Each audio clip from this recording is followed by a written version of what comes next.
dan kami muliakan. Berdasarkan pada pertimbangan hukum Mahkamah dalam putusan nomor 55 tahun 2019 dan putusan nomor 85 tanggal 29 September 2022, maka tidak lagi ada sekat yang membedakan antara perselisihan hasil pemilu dengan perselisihan pemilu kada. Itu ada di halaman 6 resume kami.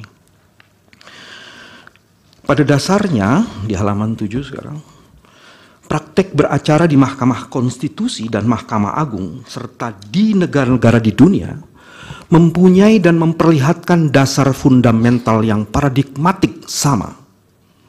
Mahkamah Konstitusi mempunyai otoritas untuk menegakkan keadilan, bukan sekedar penegakan hukum, menegakkan hak konstitusional dan hak asasi manusia, serta menjamin dilakukannya safeguard of democracy, bukan sekedar sengketa hasil suara.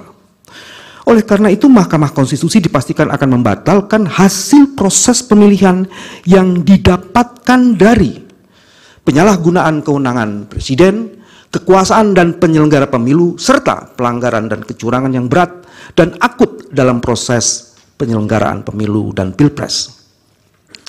Hal ini dapat dikonfirmasi, yaitu antara lain: 1. Pertama, Mahkamah Konstitusi Austria. Pada tahun 2016, Mahkamah Konstitusi Austria telah membatalkan terpilihnya Alexander van der Bellen sebagai presiden karena terbukti melakukan kecurangan, yaitu dengan melakukan pengiriman surat melalui pos yang dilakukan oleh orang-orang Alexander, sehingga ada manipulasi yang cukup tinggi di situ. Kedua, Mahkamah Agung Kenya tahun 2017. Mahkamah Agung ini menganulir kemenangan Presiden petahana Uhuru Kenyatta karena pemerintah pusat terbukti mematikan listrik di basis pendukung Odinga pada hari pemungutan suara. Ketiga, Mahkamah Agung Maladewa. Mahkamah Agung ini membatalkan hasil pemilu karena ada 5.623 orang tidak memiliki hak pilih, diantaranya orang yang meninggal, pemilih di bawah umur, dan pemilih yang menggunakan identitas palsu, tapi mereka justru bisa ikut pemilu. Keempat, Mahkamah Agung Ukraina. Mahkamah ini memutus diadakannya pemilu ulang karena terbukti pemerintah Ukraina melakukan intervensi dalam proses pemilu.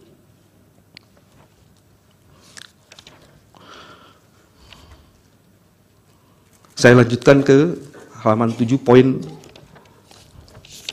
Maaf.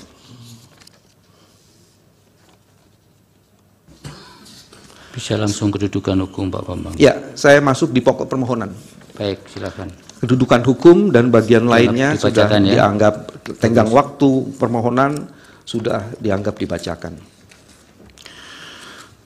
Alasan permohonan pembatalan hasil pemilihan disampaikan atas dasar terjadinya rangkaian pelanggaran terukur dan pelanggaran-pelanggaran yang secara kualitatif menguntungkan pasangan calon 02, namun sebaliknya merugikan pemohon. Hasil pemilu berdasarkan rekapitulasi yang ditetapkan oleh KPU melalui SK KPU dikemukakan urutan perolehan suara. Tidak kami bacakan. Hasil perhitungan suara untuk 02 di atas diperoleh dengan cara yang melanggar azas pemilu dan prinsip penyelenggaraan pemilu bebas, jujur, dan adil. 3 azas itu dilanggar secara serius oleh mesin kekuasaan, mulai dari pelibatan lembaga kepresidenan, dukungan Presiden Joko Widodo, pelumpuhan independensi penyelenggara pemilu, manipulasi aturan persyaratan pencalonan, pengerahan aparatur negara, dan penyalahgunaan anggaran negara atau bansos yang disalahgunakan untuk menggerakkan mesin pemenangan paslon 02 yang calon wakil presidennya secara jelas adalah anak kandung dari Presiden Joko Widodo. Fakta hukum bahwa dukungan Presiden Joko Widodo dapat dimaknai sebagai manifestasi dari sikap dan perilaku patronasi yang mensugesti peran para menteri di kabinetnya untuk memberikan dukungan terbuka dan di sebagiannya bahkan ikut terlibat secara intensif di dalam kampanye untuk mendukung putranya sebagai calon wakil presiden. Patronasi presiden tersebut mensugesti menteri kabinet dan menggerakkan dan mengaitkan program-program kementerian yang ditujukan untuk menarik dukungan dari pemilih agar memilih pasangan calon presiden dan wakil presiden di mana anaknya presiden menjadi calon wakil presiden. Dan tindakan di atas adalah pelanggaran atas pemilu dan prinsip penyelenggaraan pemilu. Kesemuanya dapat dikualifikasi dan dikategori sebagai election fraud, tindak kecurangan dan pelanggaran pemilu. Dukungan Presiden Jokowi merupakan berupa penggelontoran dan pengalokasian sejumlah dana dengan tujuan pemenangan paslon 02 bisa dikualifikasi sebagai pork barrel politics. Tindakan Presiden Joko Widodo itu dapat dikualifikasi sebagai penyimpangan dana insentif negara untuk publik yang digunakan sebagai transaksi politik pemilu dan ditujukan untuk mempengaruhi pemilih. Tindakan tidak netral Presiden Joko Widodo telah terbukti menguntungkan calon tertentu dengan melonjaknya suara paslon 02 secara drastis setelah melalui operasi pengerahan sumber daya negara. Sebelum Agustus 2023, Prabowo Subianto menurut survei berkisar di angka 24,6% Oktober 2023. Di saat dipasangkan dengan putar Presiden Joko Widodo, suara pasangan tersebut naik di atas 30% dan melejit sampai di angka 51,8% pada bulan Februari 2024 sebelum pemungutan suara. Dengan menyandingkan survei, ada di capture, dengan menyandingkan survei antara sebelum dan sesudah adanya intervensi kekuasaan, terdapat kenaikan tidak wajar sebesar 34% hanya dalam kurun waktu 5 bulan terhitung sejak Oktober 2023 sampai dengan Februari 2024. Ini sesuatu yang sangat luar biasa, menunjukkan ada intensi kecurangan yang dahsyat. Pelanggaran berupa pelibatan lembaga kepresidenan untuk kepentingan paslon 02 nampak dan terbukti dari kampanye terselubung oleh Presiden Jokowi dalam berbagai kunjungannya. Ini nanti akan kami jelaskan di bagian lain.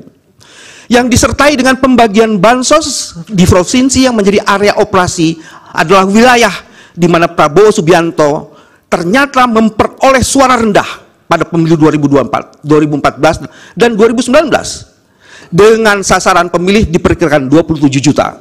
Ini juga nanti akan kami jelaskan captionnya. Tapi sebagai informasi, itu di daerah yang paling bawah itu adalah kunjungan Pak Joko Widodo yang paling bawah di Jawa Tengah, ada 1, 2, 3, 4, lebih dari 15. Dan di daerah-daerah itu bansosnya luar biasa, intervensi terhadap aparaturnya juga luar biasa, dan kenaikan perolehan angka paslon 02 juga luar biasa. Jadi berdasarkan riset ini dapat ditentukan bahwa intervensi bansos, penggunaan aparat negara itu mempengaruhi peningkatan suara. Nanti PPT-nya ini dibagi untuk hakim dan juga untuk para pihak ya Pak? Ya, kami akan serahkan semuanya setelah presentasi ini. Baik. Di halaman selanjutnya majelis, halaman 13, itu juga hasil survei Pak Prabowo beberapa tahun. Coba tolong jelaskan. Di situ ada kenaikan-kenaikan yang luar biasa. Setelah kunjungan dari Pak Jokowi ke beberapa tempat, di beberapa daerah, kalau kita